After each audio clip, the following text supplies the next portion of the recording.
This is an entrepreneurship game. You want to level up your skill set on a regular basis. And you don't need a lot of money to do this. Even if you're reading on a regular basis, picking up one of Daryl's books, in fact, and you're feeding yourself in doing 10 pages a day, a book a month, you will level up your game. I feel I'm always at my best when I'm reading on a regular basis. From the grit and the grind to successful minds, live from the entertainment capital of the world, your hosts, Jillian Batchelor and Daryl Hannah.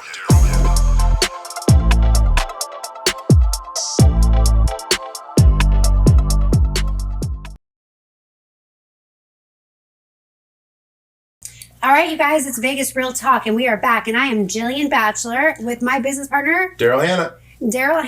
And we have a special guest. Who's our guest? Man, I don't know this guy, but he just walked in off the street. No. Yeah, I did. I actually swam off the street. That's what I was Swimming, that's right. This guy's known as the Shark. This is Johnny Richardson, the Shark. Johnny, who are you? Tell us a little bit about you. Why are you so great? Well, I tell you what. Well, number one, sharks never stop moving. So that's one thing that makes me great. Never stop moving, always stay in action. But got in real estate in 2017. I'm a Jersey boy. Came out here originally, managed a timeshare GTO. Yeah, Gym Tan Laundry all day, every day. Yeah. You know Paulie D and all those guys or what? Of course. Yeah, we hang out. We do brunch every Sunday. Oh, no, he doesn't. Well, he lives here. I know he does. So, what brought you into real estate? Why did you decide this was your avenue? Well, actually, I didn't decide it was my avenue. I had an old friend that was like, John, you were built for real estate. I was like, who wants to go show houses? I'm like, no way. I had a great timeshare career, 30 hours a week, crazy vacations, making a lot of money. And I had this calling. I was like, let me try it for 1 year. I walked in that timeshare company. They told me I was out of my mind. And that was here in Vegas? Yeah. You did timeshare? We went to Vacation Resorts. Okay. Yeah, 6 years in between Vegas and Jersey. And loved it. There was nothing wrong. I could stay there the rest of my life. And I was like, you know what? If I don't try this, they're saying I'm going to be that good at this. I don't want to live a life of regret. So let me take 1 year. Let me give it a shot. So I came in as a single agent. And my first year, I did almost 50 units independent. Which, for a lot of people that don't know, that maybe they don't understand real estate or new realtors out there, 50 units in any year, but especially in your first year as an individual agent, is a lot of freaking real estate. It is a hustle, it is a grind, because let me give you guys just an example of what it takes to be a successful realtor. For you to close 50 homes, you're working with about 200, maybe 250 clients, because you have the clients that are just looking. You have the clients who can't afford to buy but think they can. You have the clients that are going to change their mind or get cold feet. And then you have the clients that are going to sell and move away. And, there's so many, or maybe they are actually going to buy, but they walked into an open house or walked into a new home built without you. I mean, there's so many transactions that don't happen. So you have to work so many clients. It's not every single client you work, buy the house from you and you're done. It's successful every single time. So out of those 50 that you closed, how many were buyers? Did you do listings? It was heavy buyers. Heavy buyers. Usually it is in the beginning. Yeah. I probably had 2 listings that year if I was lucky. And crazy story as far as coming in and figuring things out pipeline wise, warm, hot, cold. So I didn't know what a CRM was. So I will never forget, I had a whole thing of Post-its on hot, warm, cold. My office cubicle looked like that scene from Bruce Almighty when he said Post-it notes for the prayers. And they were like all over. So when it was a windy day in Vegas, door would come flying open. They go just running. So I'd be like, close the door, close the door. Lose a lot of money losing these Post-its, exactly. dude. It was so crazy. I'll never forget it. But what I like about you, Johnny, is that you're not just a successful realtor. You've owned a lot of successful businesses. Just like my business partner, Daryl Hannah, he's owned a lot of successful businesses. And I always believe that a successful business owner is a successful business owner. What that means to me is that if you're successful in any business and you know how to run and operate a business, build it, grow it, scale it, you can really do it in any business. Correct. That's why they will say a good salesperson can sell ice to an Eskimo. Yes. Because if you know your sales tactics, if you understand business, you're going to do well. Now, with that being said, there is a big difference, you guys, between somebody who makes a lot of money and is a good salesperson and a good business owner. Would you agree? 100%. Absolutely. Yeah. Definitely. A lot of people can go out there and make money, but we talk about it a lot. It's not about what you make, it's about what you keep at the end of the day. So a bad business person, somebody who's good at sales, they might spend every last dime and it's like, what the heck am I doing here? When you're a business owner and you know how to work that business and like you said, scale that business, and prepare for the end of the year and what you're going to build on next. Because if you're not growing, you're dying. Yeah. Then you're a great business. And you can be a real good salesperson and own a successful business. Maybe you're not a really good business person, but you got to know your strengths and weaknesses. Oh yeah, it's all about leveraging. It's about the who, right? Like you can hire a good person that could be an office manager or that can do your books. Leverage. Or don't feel bad because I'll be honest, I don't really consider myself a really good businessman. Like I'm a hustler, I'm a good salesperson. Like super good. No one will outwork me. Don't forget that. Thanks, buddy. Super good looking. But it was one of the reasons why I joined forces with this lady. Yeah, and you figure out your strengths and weaknesses. And the other thing is that we see this all the time in real estate, but you see it in car sales, you see it in a lot of businesses where people make a ton of money. I have a lot of friends in this business that make $400,000, $500,000, $1 million a year. And when they're done working 20 years, 30 years in the business, they have nothing to show for it other than the real estate that they purchased, right? What that means is they didn't prepare for retirement. They didn't pay maybe taxes. Maybe they didn't invest enough. Maybe they didn't buy enough stocks. So they were good earners, but not good wealth seekers and wealth creators, right? Correct. Which is why it's so important for everyone listening, especially if you're young, you got to have good mentors around you. Absolutely. And to have them as early as possible. Yeah. Because I didn't have that until later on in my life. Like if I would have had some good mentors when I was 20, 25 years old, absolutely. my life would be a lot different today. Totally. And over here on the West Coast, it's completely different. In Jersey, it's a different mindset. Yeah. Like mentors don't really, you got to really go out and seek it. Yeah. I think our opportunity over here, and definitely where business has grown and entrepreneurship across the board, What it's morphed it's a to. lot more at our fingertips more than anything. Yeah, for So sure. I agree 100%. And Jillian had asked me not too long ago, it's one of the biggest mistakes you made getting into real estate. It's not getting a mentor soon enough. Early Sooner. enough, Yeah. Yeah. It's And not- that's what I tell our agents, like when we're interviewing and they want to know about the leads and they want to know how much money they can make and they want, which I get it. Like everybody wants to know that. But I tell them, look, the number one reason why you would want to be on this team or in this office, the growth movement, is because of the proximity of the people that you're around. Learning from. Definitely. So let me ask you a question. Let's bring it to a different profession. You're a doctor, right? You're a police officer. Let's go police officer. Day one out of the academy, are you the detective? Are you the chief? Are you the captain? Are you the sheriff? Yeah, Hell starting on no. ground floor. You're starting as a rookie. You're a beat cop. You're learning that you don't have the You're in the experience behind you, trenches. right? So if you were to be a police officer, you would never expect, oh, I'm going to make what my lieutenant makes. Day one out of the academy. If you were a doctor, day one out of medical In no school, profession would you ever expect that. so that's what I think with realtors, and sometimes we kind of lose that. Like sometimes I get these kids out of school, and I love when people are ambitious. I love ambitious people. Absolutely. But I love these kids who I meet them and they're 18, 19, 20, 21, 22, maybe 25. With no sales skills. No sales skills. They've never life closed a house, and skills. they go, I'm just going to focus on luxury. Well, you know what? I think here's the And, problem. just wait, gonna hold on. post And I love TikTok that. videos Wait, that they I put love in. that. And I love that they have ambition, and I love that Of they have course. drive. But think about this. I'm a seasoned real estate investor myself. If I'm buying my $4 million house, $10 million house, $8 million house, am I going to go to I hate to say it, a kid who's 18, 19, 20, 25, never sold a home, they don't own a home themselves, and say, let me trust you with $10 million, my biggest real estate purchase of my life? There you go. In general, that's just not going to happen. Now, Yeah. could you stumble upon There's always an couple of exception to sales? every- You could get a referral or Or somebody. you could even walk into like an open house and somebody they don't know anybody. They're like, I just want to buy this house. There's always some exceptions. And I love the ambition. I'm not trying to discourage anyone's ambition. For sure. But also understand that you need a little bit of experience underneath your belt. If you were a surgeon, you don't get to be known as the best plastic surgeon in town without doing any plastic surgery, right? You don't get to charge $20,000 for a boob job when there's guys on the street charging $5,000 because they're brand new. They haven't built their name yet. So while you are building your name, be a little bit humble, people, and be willing to put in the work. You have to have proof of concept. You have to have proof of sales. But look at some of the best agents that are on our team.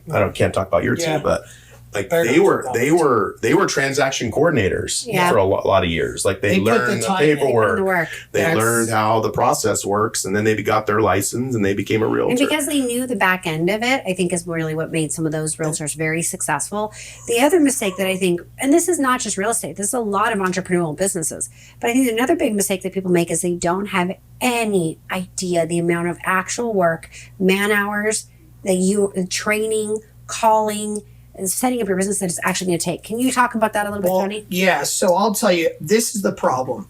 You get a real estate license 120 hours later. You could knock out in a month if you wanted to. You got a few $1,000 to start up your MLS. It's easy entry. So I think the mindset is set up like it's just you're walking in. Well, that was easy. That was easy. Everything else should be. Now let's take it back a notch. Let's look. You mentioned a doctor, a police officer, going through academy, going through testing, going through the grit. You know, how many years does doctor go to school for? It's astronomical. Then continue in education. So they put the work, effort, and finances in. So they are already set up with the mindset. A realtor is not set up that way. It's easy entry. So why would they take it serious? It's just like anything that you do. Human nature is, oh, that was easy. This was given to me for free. So everything else should be, and I'm not going to respect it. And that's the problem. I think that TV and social media has changed that a lot too. Oh, 100%. So like there's not a lot of like real life police shows. But remember Cops back in the day? Bad boys. What you got? I was a guest on that show. Yeah, oh God. And he had bracelets Hopefully on. the right way. You guys. But when you watch Cops, you see these guys chasing these criminals, being shot at, they're shooting at people, they're getting maced in the face.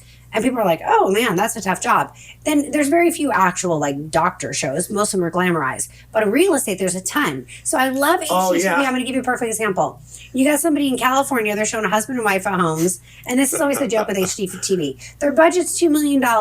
He has a nonprofit and works 1 day a week. She sells butterflies on the street. And they're buying a $2 million home. The realtor's going to show them 3 homes. They're going to choose from one of the 3 and they close seamlessly. And it's the easiest transaction ever. And the realtor walks away with a $60,000 commission. Yeah. That's not reality. No, it doesn't happen. They call it reality TV for a reason. Because it's not reality. And so I think that people don't actually see the grit and the grind behind real estate. They don't see, the actual work that goes into it, the hours, the man hours. And I think that is kind of a disservice to the industry. But again, we're talking about all entrepreneurs.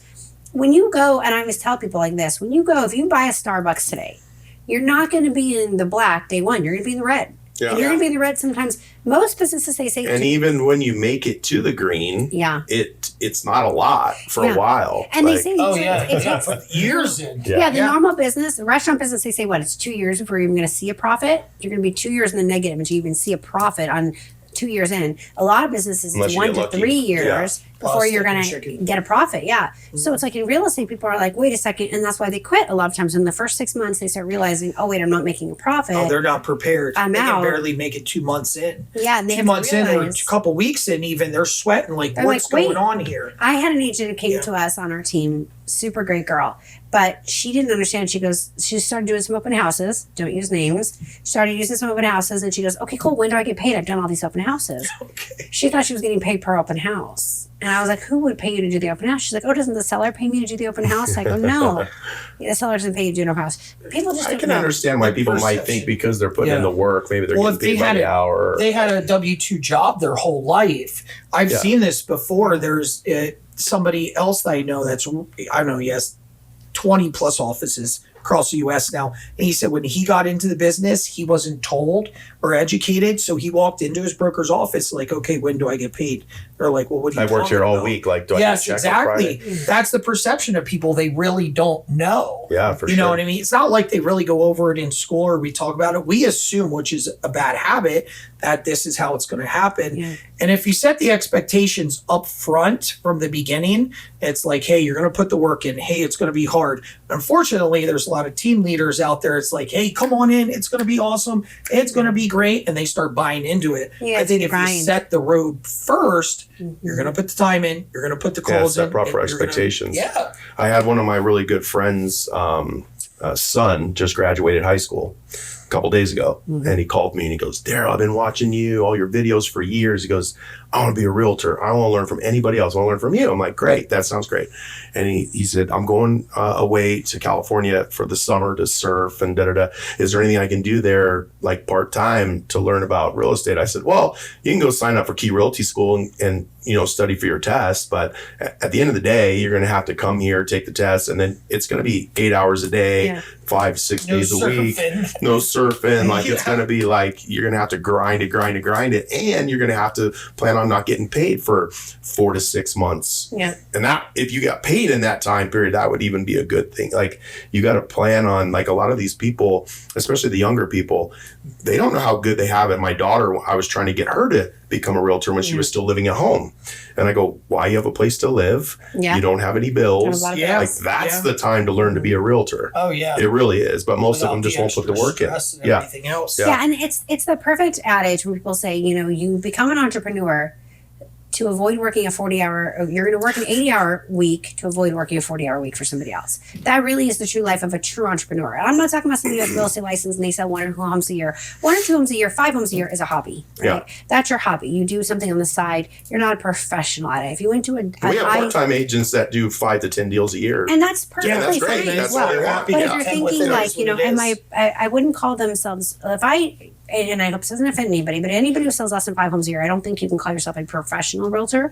I think you can call yourself like that's your side hustle. It's just like anything. There are no part-time heart doctors. Yeah. You're not and you don't want them operating on you anyway. Yeah, you're not going to be an eye surgeon who's like, hey, I'm a blackjack dealer Monday through Friday, but I can get the eye surgery done for you on Saturday between noon and 2 before I go run out in my garage. Yeah, before I run out to my daughter's graduation or something. I mean, this wouldn't happen, right? So, and it's fine. There are needs to have part-time realtors. I think that's great. Just know that there's a difference between like a professional full-time realtor and somebody who is part-time. Yeah. The other thing is that we all know this, especially in real estate. Laws change, loan programs change, market conditions change. Absolutely. And if you're selling 1 or 2 or 3 or 4 homes a year, there's no way experience. The actual changes that are happening month by month. I mean, we had interest rates change 8 times last year? 8 times? Well, just over the last month, there's 3 times. Yeah. So I mean, and I'm talking dramatic changes. So if you were somebody who sold 4 homes a year, it was so much change. The loan programs were coming and going. Banks were going in and out of the market. There's no way that you have the experience. Now, so let's talk about entrepreneurship. We're going back to that. Let's each give the top 3 things that we think it would take to be a successful entrepreneur. Let's start with you, Daryl. What are the top 3 just traits of a successful entrepreneur? Any business, not just real estate. I think sacrifice. You have to be willing to sacrifice your time. A lot of people talk about balance. There is really no balance in an entrepreneurship. Like you're definitely heavy on the business side, especially when you're first starting. Maybe the balance comes later on in your career, but in the beginning, there's some sacrifice. Number 2, I would say work ethic. Like you have to be diligent in your work ethic. There's no, again, back to balance. There's no 8 hours a day, 5 days a week. Not that I know of in entrepreneurship. Well, you're talking about balance. I mean, this morning, I think, I don't know if I called you or who I called, but this morning, I don't know if it was low blood sugar or what, but I was feeling a little shaky. I was starting to get a little clammy. I was feeling like just in a haze. I wasn't feeling great. And I was already dressed and ready to go. And I was like, man, I got a day's full appointments. I got to get into the office. There's no I'm just going to be home sick. I mean, if I was dying, I mean, if I had COVID or something, but there's no, I'm like, I have a full day's, I have 12 hours worth of appointments. Yeah. Yesterday, I left my house at 8:15 in the morning. I rolled into my house at 9 o'clock last night. Yep. I mean, I was gone 13 hours yesterday. So you're right. There's no, but keep on with that. Yeah. Balance, and work then, ethic. Work ethic. And I think the third thing would be confidence. Yeah. Like you just have to have a lot of confidence. Like it's a lot of blind faith stepping into owning a business because you hear everybody what ifing themselves to death. Mm-hmm. What if I take my last 20 grand and put it into this business? What if it doesn't work out? What if no one buys my product? What if I can't sell anything? What if I see it all the time. People have great business ideas, but they don't start it because of what if. Mm-hmm. So I think you have to have a lot of confidence. Got it. So, Johnny, what would you think are the top 3 traits as any entrepreneur that you need to start a new business? I agree a lot with what Daryl said. I mean, sacrifice is putting the work in. Also, on top of that, your ability to maintain relationships. When you're an entrepreneur, you're out there developing your business, you're developing relationships, who you're going to be working with, who you're going to do deals with. That's super important. If you don't have those people skills, it's going to be an uphill battle. Skills. That's a big one. Super huge. Yeah. Also, on top of that, as you're developing your skill set, what are you doing to upgrade yourself on a regular basis? You hear it all the time, as cliche as it is. If you're not growing, you're dying. It's 100% true. Yeah. And people get into some form of entrepreneurship and they mistake the beginning of success for the end of the success. And they stop working on their skill set. You have to constantly, whether it's your language in real estate, whether it's techniques and you're in some tech company, whatever it might be at the end of the day. And number 3, everybody knows I'm a workhorse at the end of the day. Get ready to put the hours in. Yeah. You're going to put the hours in. You said it. Somebody leaves a 40-hour job for an 80-hour job. So it is what it is. You're going to put that sacrifice in, take it on the chin, and take it very elegantly.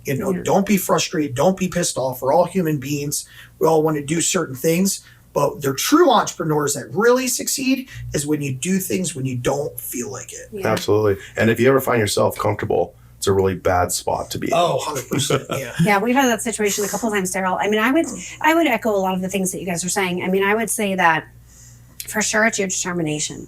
And Johnny, you've said this to me a couple of times, and I really like when you say it. You're like, you say to me, it's a rhetorical question. You're like, what does success look like? Meaning there is no real definition of success. What's success to me, to you, it's all gonna be different things. So somebody can have a successful real estate business or entrepreneurial business and make $60,000 a year, make $100,000 a year, make $5 million a year. We have friends who do all of those, all of the above, right?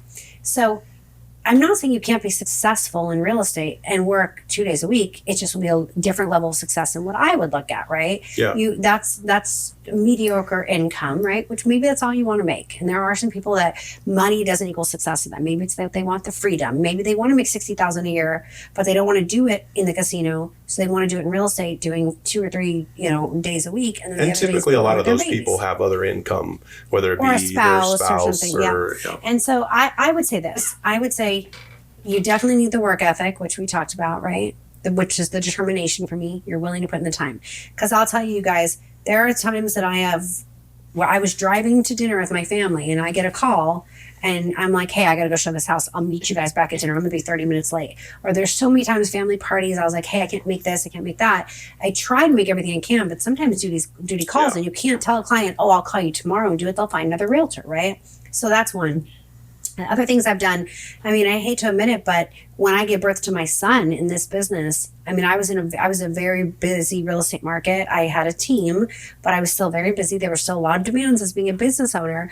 And, I had to go into work 2 weeks after having him. I mean, he was first 10 days in the NICU and then 14 days out of the hospital. And I was going back to work. I was taking him with me, but that's part of, and if I owned an ice cream shop, and somebody called in sick and I was the owner of the ice cream shop, I couldn't just close the doors. I would have had to show up there too. So it's any kind of entrepreneurial business you need to be in. So you need to know that you're the front line and you're the back line. What I mean by that is, if my dad used to say it, the CEO needs to be willing to do the janitor's job. Now, hopefully you have enough leverage. You don't have to do the janitor's job. Just meaning but you may have to. Yeah, but if your janitor calls in sick, what did I just tell you earlier today? I said, I just took out 4 bags of trash from our office yesterday. Absolutely. You have to be willing to do every job that keeps the engine running when somebody's not there to do it. So you have to have that, the willingness to do what it takes. And then, you have, I really truly feel you have to have a business plan. Now, it doesn't have to be formal. It doesn't have to be a 30-page document like you would submit to Bank of America for a business loan. But you need to have a business plan for you. Yeah, and this is where a lot of realtors fail. This is where a lot of people with their fitness goals fail. Yeah. They're like, I want to lose weight, but they have no plan to lose weight. Like, what is your plan? Well, I don't know. I'm just going to eat what I want to eat, and I'll go to the gym when I can get it in. Yeah. A plan would be, I'm going to go to the gym Monday through Friday, 8 a.m. to 9 a.m. I'm going to eat, 50 carbs a day, whatever. I don't know what it is. You guys, obviously, I don't go to the gym. But you have a plan, right? In real estate and business, people come in, I just want to make a bunch of money. Cool, how are you going to do it? I'm just going to sell a bunch of houses. Cool, how are you going to do it? I just want to sell a bunch of houses. Yeah. I'm going to shoot a bunch of videos. Yeah, What's your plan? Your plan needs to be, I'm going to do an open house every Monday, every Wednesday, every Friday. I'm going to do calling every Tuesday, every Thursday for 6 hours a day. I'm going to then flyer the neighborhood every single Saturday morning. My first 9 months in real estate, I sold 65 homes because I had a plan. I did an open house every Friday, every Saturday, every Sunday, like clockwork. I never missed one of those days. I door knocked for an hour each day before that. And then Monday through Thursday, I made calls. And we used to call it the phone book, you guys, because Facebook wasn't around. And we didn't get lists from the title companies and things like that. There, do not call us was being developed. People didn't have websites when I first got in real estate. Yeah. We would get an actual phone book with a highlighter, and we just start calling them. Hi, is this Sandy and Mike? Hi, Sandy. This is Jillian Batchelor from Century 21 Money World. I would love to know if you have any interest in buying or selling a home. Do you know anybody else who's interested in buying a home in the market? This is a fantastic real estate market. What'd your numbers look like? How many calls to how many appointments? I'm curious. So I had a really good record because I'm a bubbly personality. And people liked when I was like bubbly. Leverage. So on average, I would try to make 80 calls a day because sometimes you're just getting voicemail. They didn't have our answer machines. Back then it was answering machines, guys. But the people I actually got on the phone, I had a 1-to-2 ratio, which was really good to make it. Because I wouldn't be like, oh, can I go show you home today? I'd be like, can I come by and show you some market data for your community? Great. What's your address? And sometimes I'd go there and they wouldn't even be home. I would leave something at the door. But you kept going at it. That's what's important. It's a true entrepreneur. So I remember we used to have competitions in my office. People would everybody would have a phone book. You were required to bring your phone book or Rolodex. Remember the actual Rolodex? People used to have actual Rolodex. But I didn't have a Rolodex because I didn't come out of a business before that. Yeah. So, and then we would sit there. We would have a bullpen. It was a whole bunch of desks. We'd have 40, 50 agents at a time. And we'd have competitions. Who can get the most people on the phone per day? Who can get the most hang-ups? Who can get the most, people telling you to call back? Who can set the most appointments? And that was like a daily thing at Century 21 Money World. They would have people come in and they would say, okay, it's we call it calling trees. It's calling trees. And they would do them at nights, weekends, evenings. I mean, they did them all the time. And everybody was there pounding away. And it was like the boiler room. You heard the person right next to you. Like if a room was this size, we'd have 10 people in here calling. There's nobody saying, oh, I'm really nervous. Let me go hide in another room. No, because stuff like that. Because here's why I think real estate has changed. And this is good and bad. Remember, back then we didn't have Facebook. There was still MySpace, and nobody used MySpace for real estate. We didn't even have smartphones back then. We had Nokias or we had flip phones. We still did little mailing postcards, 5x5 postcards. And so it was a completely different market. So I think that like TikTok, Instagram, Facebook, I mean, you guys, we used to fax offers and we used to write offers on carbon copies. Remember the yellow, white, the pink? Okay, so it's the date, you guys, are where we were. And so a lot of things happened when we, transitioned. So it made things harder, but I think now in a ways things have gotten harder and easier too. I mean, the social media has helped things quite a bit, but I think it's also made people a little lazy. They think, oh, I can just post a video and someone will call me. And sometimes that works, but they forget the kind of basics of, oh, I need to be outbound calling. As a realtor and as a business owner, as you're building a business, it's a lot of outbound calling. People forget that. What did you do to get your 50 homes your first year? Open houses. Our open houses were 4-hour blocks. So I'd stack up doing multiple open houses a day, and I'd do it 4 out of 7 days out of the week. So I'd end up doing Thursday, Friday, Saturday, and Sunday, back to back to back. I tell agents to do that today. I mean, that's the way. And here's the thing. I talked to an agent recently, like, Johnny, it doesn't work. Did open houses for 6 months, didn't get one client. It's how you do it. So I was spending time with agents that were very successful, asking them questions. How do you do it? How do you set up? What is the most important thing? And they all had a common denominator. Get an appointment with every single person when they come through that door.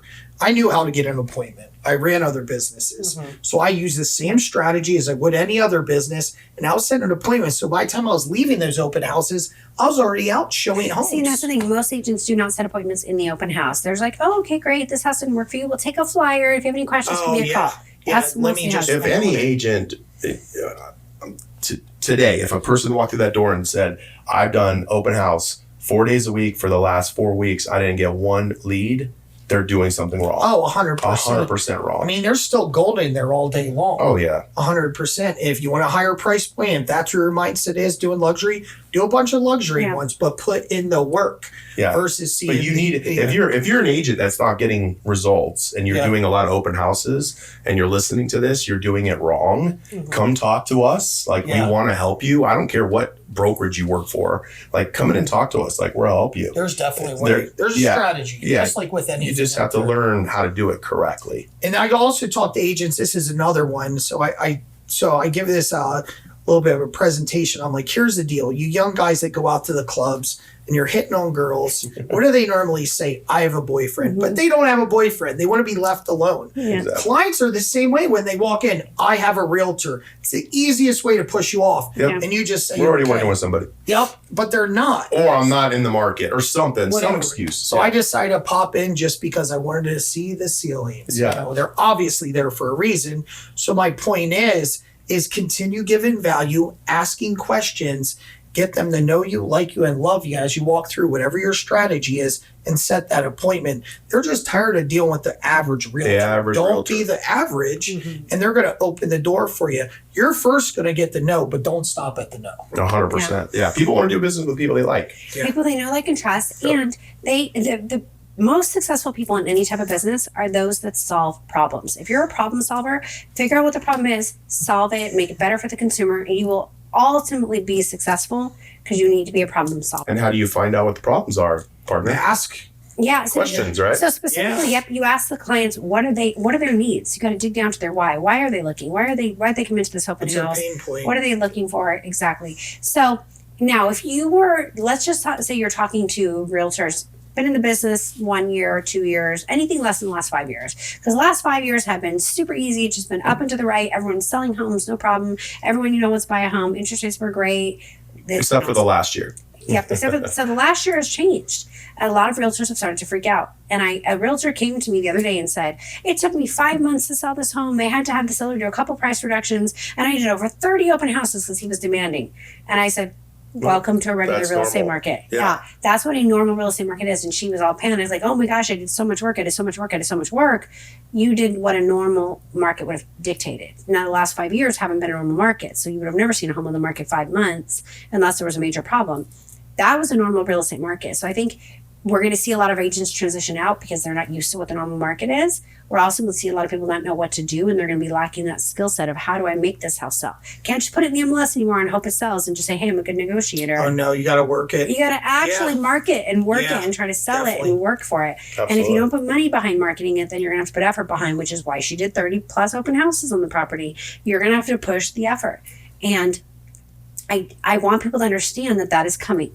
Right? That the winter's coming and that the way that you market your homes, you actually have to provide a good value to your seller or your buyer, or hopefully they're going to go with a more experienced realtor that knows how to provide that value. Exactly. And so realtors get on it, make sure you're providing value, make sure you're willing to do more than the previous agent, more than the next agent. And make sure you're setting the proper expectations I'll ask up front. agents, they're like, well, I want to do more listings. I'm like, okay, well, read me off the listing agreement. Yeah. What's it say? And they're like stumbling all the way through. I'm like, you want to be a good listing agent and you don't even know the contracts. Yeah. If I was to ask you a question, I had $1 million property, even $500,000 property. Do you think I would hire you right now? Yeah. So if you want that, what are you doing to develop your skill set to be better at that and bring that value in a challenging market to where you have to get out there and grind a little bit more? Now, if I were now let's talk from the consumer side. Let's talk from the buyer or seller side. Let's talk sellers. What I love is that most sellers will actually spend, and I say this kind of jokingly, less time interviewing their agents than they do actually looking for a restaurant to go to on Yelp. So when you're looking into hiring a realtor, realize that we're not all created the same. We are definitely not all created the same. That's for sure. We don't have the same skill set. We don't have the same work ethic. Right, Definitely some are better looking. Yes. But what is your realtor going to do to set you apart? And I'll tell you, I go and present when I meet with sellers, and I give them a full-blown marketing plan. I give them a 30-page booklet with a full-blown marketing plan. I give them my digital version. We go over everything. And 9 out of 10 times they'll say to me, I've never heard a realtor give me a marketing plan. I'm like, well, what are they doing then? You're paying them for a negotiation, but they're not they should be marketing and negotiating your home. 9 out of 10 times they will say that they've never seen a marketing plan. Even as a buyer, we have a buyer consult. We have a full buyer book that we give them. We have a full buyer magazine, walks them through the process, steps them through educating them what the home inspection is, what the appraisal is, what earnest money is, when the dates have to be. And most buyers will say, no one ever told me. No one ever walked me through the process. We're not just sending out homes, you guys. We're doing so much more than that. So what would you say as a seller? What should they be expecting to get? Just 1 point. What should you be looking for when you're looking for a realtor? Well, number one is going to be experience. You know what I Scoreboard. mean? Yeah, it's like, what's it look like? Here's the deal. Every realtor has to start someplace. Mm-hmm. You might partner with your coach or your broker or whatever it might be. But if I'm out there and I'm a consumer, I'm looking, if I'm getting foot surgery, I don't want it to be the first time for a guy. I'm selling a house, I don't want it to be the first time for a guy. Mm-hmm. So if you're a realtor on the other side, flip it around real quick. What are you doing to gain that experience? Who are you partnered up with, coach, leader, whatever it might be? Because the consumers want, like Daryl said, want to see the scoreboard. What have you done? What are you going to do for me? And that's another part of why it takes time. Like, you don't get to be an experienced realtor overnight. Like, that takes years. Don't take the magic pill. Yeah, absolutely. Doesn't happen. Yeah, I mean, I had a client contact me this morning and said, hey, it was just on one of our investment properties, and said, hey, okay, perfect. I want to put in an application and I want to do the lease. Can you send me the application and the lease agreement? And I said, okay, perfect. So you're not represented by any realtor, right? And they came back to me. They said, oh, yeah, no, I definitely have a realtor. It's the realtor that showed it to us. That's who's going to get paid, right?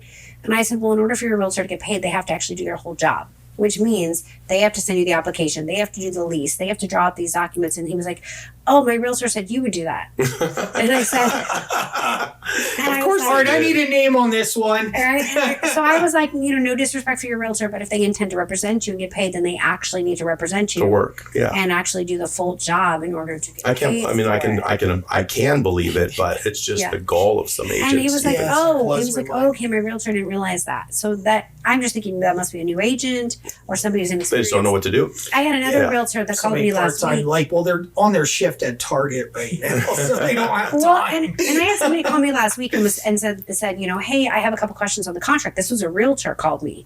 I have a couple questions on the contract, and I said, great. How can I help you? And they said, where is their name go? and the questions the realtor was asking me was, now I represent the seller. Yeah. The questions the realtor was asking me were to represent their buyer, and I said, let me stop you right there. You realize I represent the seller.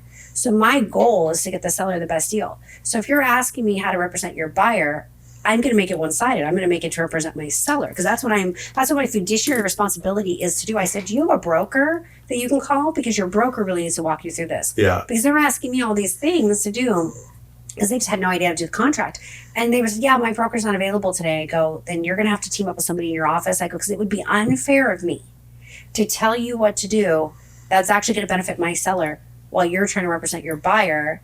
I go, or your buyer can come to me and I can negotiate something in the middle, but it would be unfair of me. I mean, I'd be doing the buyer a terrible disservice. I'd be working great for my seller, and but I was like, you need fair representation. So either you need to go get a broker in your office or somebody in your office that can walk you through this, or you just split your commission. At that point, introduce me to the buyer. This is going to be all experience for you, right? And the thing is like I felt bad for the agent, so I wanted to guide them appropriately. I felt bad for the buyer. The buyer wanted to buy this house.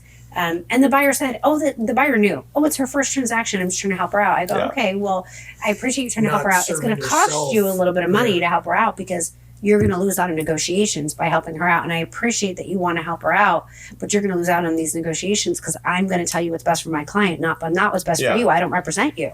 And he was like, I didn't realize it like that. And I go, well, I mean, I'm paid and hired by my seller to get the best deal for him. So if I am teaching you a realtor, I'm going to teach him how to do it best for my seller. That's my job. That's my fiduciary. He was like, okay, I just thought I was helping him out. Yeah, you're helping him out. It's going to cost you about $20,000 in negotiations. But if you want to do that 100%, like you have every right to do that. And so, I feel like that's where the agent has to have some accountability as well. The agent has to say, oh, shoot, I need to go and get trained. I don't know what I'm doing. And this is liability. And I'm putting somebody's money in jeopardy. And I'm not doing the best job for the buyer because I'm going to allow the listing agent to dictate this whole transaction. So that's where that agent should have maybe just taken a good look in the mirror and thought, okay, I can't actually handle this on my own. I need to go get my broker. I need to go get an agent in my office to help me. Absolutely. So there's a lot of that. And just agents take accountability, realize that you are also dealing with someone's biggest transaction in their life. Nobody wants to be a guinea pig when that's happening. They want to know that you know what you're doing. So, and that's why we bring in agents. We coach them, all of us do. We coach them, we train them. I think we coach our agents to try to be the best little ninjas out there as possible. We want you to be armed with, we're constantly doing trainings. In fact, our office right now is doing 3 trainings a week that we require our agents at. We do one on Mondays at 11. We do one on Tuesdays at our office meeting. We do ones at Friday mornings. So 3 days a week, you must be constantly be re-educated to be on our team, right? So that's one of the things we require because A, liability, and B, my heart doesn't want to ever feel like a buyer or seller got a bad deal because our agent wasn't educated in what they were doing. Like I said, the barrier to entry is just too low. Yeah, it's way too low. Definitely. So before we wrap up, any last little tidbit you want to give? I'll tell you what, as far as real estate, you heard it. This is an entrepreneurship game. You want to level up your skill set on a regular basis. And you don't need a lot of money to do this. Even if you're reading on a regular basis, pick it up one of Daryl's books, in fact. And you're feeding yourself in doing 10 pages a day, a book a month, you will level up your game. I feel I'm always at my best when I'm reading on a regular basis. Absolutely. Audible while you're driving around. Yeah, whatever it takes. And if you're a realtor, and again, any entrepreneur, my mom gave me one key point of advice when I first got into this business and I loved it. market. She said, Jillian, you can buy your business, which a lot of big successful agents do, because then they wind up buying advertising, they wind up buying, buy leads. She goes, or you can earn your business. So to be a successful realtor in this market, you don't have to, or any kind of entrepreneur, you don't have to buy the business, but you're going to have to earn it. Yeah. And so be willing to, if you don't have the money to buy it, and when we say buying, I mean, a lot of these you gotta understand, when you're competing for internet market share, you're competing against Zillow, spends millions of dollars a month online. A day. Correct. Yeah, a day. Yeah, So got you are that not really right. going to be able to outspend them. So when we're talking about buying your business, you're probably going to have to put in $10, $20, $30,000 a month into systems, into education, into mentoring, into coaching, into leads, into, internet sources. Or you can earn your business. You can go out there and do the sweat equity, do the door knocking, do the open houses, go sit at networking events, go talk to people at your kid's school, go talk to the ice cream shop owner, talk to your dog groomer. I mean, get out there and put in the work. So you can buy it or you can earn it, It's all about conversations. but you got to do something. Yeah. It is. It is. Export. All right, you guys. Well, again, I'm Jillian got it. Bachelor. We got Daryl Hannah, and we got the Shark, Johnny Richardson here. We are Vegas Real Talk, and we appreciate you being with us on this episode. We'll see you soon. See you soon.